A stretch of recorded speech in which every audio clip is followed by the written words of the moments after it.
கர்த்தருடைய பரிசுத்த நாமத்திற்கு ஸ்தோத்திரம். இன்றைய நாளின் தியானத்திற்கென்று தெரிந்து கொள்ளப்பட்ட வேத வசனம் எசேக்கியேல் தீர்க்கதரிசியின் புத்தகம் 11ஆம் அதிகாரம் 19ஆம் வசனம். எசேக்கியேல் 11:19. அவர்கள் என் கட்டளைகளின்படி நடந்து என் நியாயங்களை கைக்கொண்டு அவைகளின்படி செய்ய நான் அவர்களுக்கு ஏக இருதயத்தை தந்து அவர்கள் உள்ளத்தில் புதிய ஆவியை கொடுத்து கல்லான இருதயத்தை அவர்கள் மாம்சத்திலிருந்து எடுத்து போட்டு சதையான இருதயத்தை அவர்களுக்கு அருளுவேன். And I will give them one heart and a new spirit I will put within them. I will remove the heart of stone from their flesh and give them a heart of flesh, that they may walk in my statutes and keep my rules and obey them. அவர்களுக்கு நான் வேறொரு இதயத்தையும் புதியதோர் ஆவியையும் வழங்குவேன். கல்லான இதயத்தை அவர்கள் உடலில் நின்று களைந்துவிட்டு சதையாலான இருதயத்தை அருளுவேன். அப்பொழுது அவர்கள் என் நியமங்களின்படி நடப்பார்கள், என் நீதி நெறிகளுக்கு செவி கொடுத்து அவற்றை கடைப்பிடிப்பார்கள். ஆமென். இன்றைய தியான வசனம் பரிசுத்த வேதாகமத்தில் ஒரே வசனமாகவும் ஆங்கிலம் மற்றும் பொது மொழிபெயர்ப்பில் 2 வசனங்களாகவும் இருக்கிறது. அதாவது 11ஆம் அதிகாரம் 19 மற்றும் 20 வசனங்கள். எப்படி இருப்பினும் தேவன் தனது ஜனங்களுக்கு பிரிந்த மனம் அல்லாமல் ஒற்றுமைப்பட்ட தேவனை நோக்கி இணைந்த மனதை தருவார் என்று சொல்லியிருப்பதை குறித்து சற்று நேரம் தியானிப்போம். மனித மனம் சிதறி சுய இச்சையாலும் பாவத்தாலும் வேறு வழிகளில் போகும். ஆனால் தேவன் கொடுக்கும் ஏக இருதயம், ஒன் ஹார்ட், ஒருமித்த மனம் அவர்களை ஒரே நோக்கில், அதாவது தேவனை பின்பற்றும் நோக்கில் நடத்தும். இது அன்பிலும் விசுவாசத்திலும் தாழ்மையிலும் தேவனோடு இணையும் மனதை குறிக்கிறது. புதிய ஆவியை கொடுப்பேன் என்று இங்கு தேவன் சொல்வது பரிசுத்த ஆவியால் நடத்தப்படும் புதிய வாழ்க்கையை குறிக்கிறது. பழைய இயல்பான மனிதன் சுயமாக தேவனுடைய கட்டளைகளை நிறைவேற்ற முடியாது.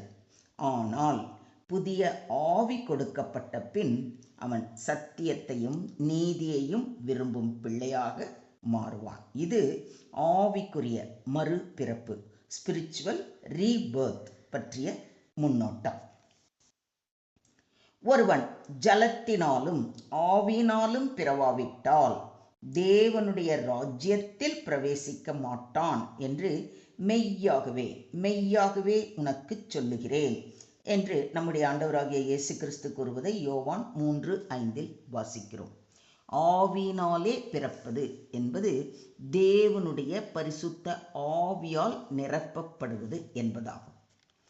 கல்லான இருதயம், ஸ்டோனி ஹார்ட் என்றால் கடினம், கட்டுப்படாத மனம், மனம் திரும்பாத மனம் என்பதை குறிக்கும்.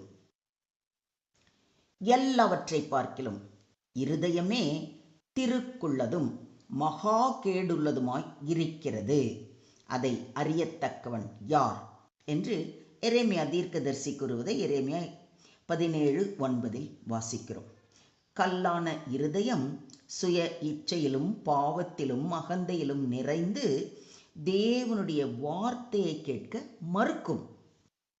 சதையான இருதயம், ஹார்ட் ஆஃப் ஃப்ளஷ் என்பது மனம் திரும்பும், கீழ்ப்படியும், கருணை உள்ள, தேவனின் குரலை உணரும் மனம் என்பதை குறிக்கிறது.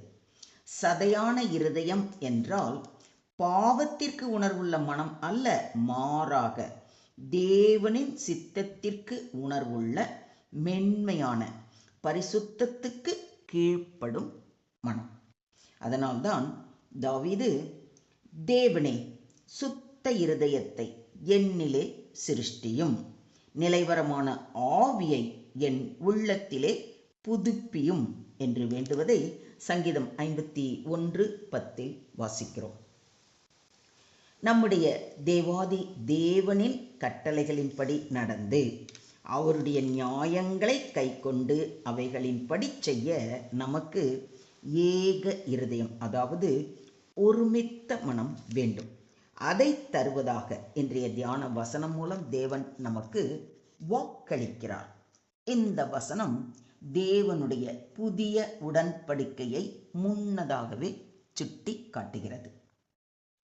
அந்நாட்களுக்கு பிற்பாடு நான் இஸ்ரவேல் குடும்பத்தோடே பண்ண போகிற உடன்படிக்கையாவது, நான் என் நியாய பிரமாணத்தை அவர்கள் உள்ளத்திலே வைத்து அதை அவர்கள் இருதயத்திலே எழுதி, நான் அவர்கள் தேவனாய் இருப்பேன், அவர்கள் என் ஜனமாய் இருப்பார்கள் என்று கர்த்தர் சொல்லுகிறார் என்று எரேமியா தீர்க்கதரிசி கூறுவதை எரேமியா 31:33 வாசிக்கிறோம். புதிய ஏற்பாட்டில் கிறிஸ்துவின் இரத்தத்தினாலும் பரிசுத்த ஆவியாலும் நாம் உண்மையில் இந்த வாக்குறுதியை பெற்றிருக்கிறோம். இதை விசுவாசிக்கிறீங்களா? எவர்கள் தேவனுடைய ஆவியினாலே நடத்தப்படுகிறார்களோ அவர்கள் தேவனுடைய புத்திரராய் இருக்கிறார்கள் என்று அப்போஸ்தலனாகிய பவுல் கூறுவதை ரோமர் 8:14 வாசிக்கிறோம். புதிய ஆவி நமக்குள் வரும்பொழுது நாம் தேவனுடைய பிள்ளைகளாக நடத்தப்படுகிறோம். கல்லான இருதயத்துடன் அல்ல, சதையான இருதயத்துடன் பரிசுத்த ஆவியால் வழி நடத்தப்படுவோம். மொத்தத்தில் இன்றைய தியான வசனம் மூலம் நாம் கற்றுக்கொள்ளும் பாடம், ஒருமித்த மனம், சிதறலான மனதை விட்டுவிட்டு தேவனை நோக்கி முழுமையாக திரும்பும் மனம் பெற வேண்டும். புதிய ஆவி, பரிசுத்த ஆவியால் வாழும் வாழ்க்கை, சுய ஆவியால் அல்ல. கல்லான இருதயம், கடினம், கீழ்ப்படியாமை, பாவத்திலே உறுதியாக இருப்பது. சதையான இருதயம், கீழ்ப்படிதல், அன்பு, கருணை, பரிசுத்தம். கல்லான இருதயத்தை விட்டு, அதாவது இந்த கடினமான, கீழ்ப்படியாமை, பாவத்தில் உறுதியாக இருக்கிறது, இந்த மாதிரியான எல்லாவற்றையும் விட்டு தேவனுடைய சத்தத்திற்கு கீழ்ப்படியும் மென்மையான அன்பான மனம் உடையவர்களாய் இயேசு கிறிஸ்துவின் இரத்தத்தினால் நாம் பெற்ற கிருபையை நினைவில் கொண்டு பரிசுத்த ஆவியின் வழி நடத்துதலுக்கு நம்மை ஒப்பு கொடுக்க வேண்டும். சுருக்கமாக சொல்வதானால், இன்றைய தியான வசனம் ஒரு வல்லமையான வாக்குறுதி. அது நமக்கு காட்டுவது, தேவன் நம்மை புதிதாய் ஆக்குவார், பரிசுத்த ஆவியால் நடத்துவார், கல்லான இருதயத்தை நீக்கி மென்மையான கீழ்ப்படியும் மனதை அருளுவார். மொத்தத்தில் இந்த வசனம் நம்முடைய ஆன்மீக வாழ்வின் அடிப்படை மாற்றத்தை காட்டுகிறது. பழைய மனிதனிலிருந்து புதிய மனிதனுக்கு, பாவத்திலிருந்து பரிசுத்தத்திற்கு, கடினத்திலிருந்து கீழ்ப்படிதலுக்கு. தேவன் நம்முடைய உள்ளத்தில் ஒரு ஆழமான மாற்றத்தை செய்ய விரும்புகிறார். சுயமாக நாம் பாவத்தில் இருந்து விடுபட முடியாது. ஆனால் பரிசுத்த ஆவியால் மட்டுமே மாற்றம் சாத்தியம். பழைய கடினமான மனதை கைவிட்டு மென்மையான கீழ்ப்படியும் மனதுடன் தேவனின் சித்தத்தில் நடப்பதே உண்மையான கிறிஸ்தவ வாழ்க்கை. இன்றே அவர் கரத்தில் நம்மை ஒப்புக் கொடுப்போமா? ஸ்தோத்திரம் ஆண்டவரே, ஸ்தோத்திரம் கர்த்தாவே, ஸ்தோத்திரம் ஸ்தோத்திரம் ஸ்தோத்திரம். கர்த்தாவே, எங்களுடைய கல்லான இருதயத்தை எடுத்து போட்டு மென்மையான சதையான இருதயங்களை எங்களுக்குள் அருளும். உம்முடைய சித்தத்தை நிறைவேற்றும் பரிசுத்த ஆவியால் எங்களை வழி நடத்தும்.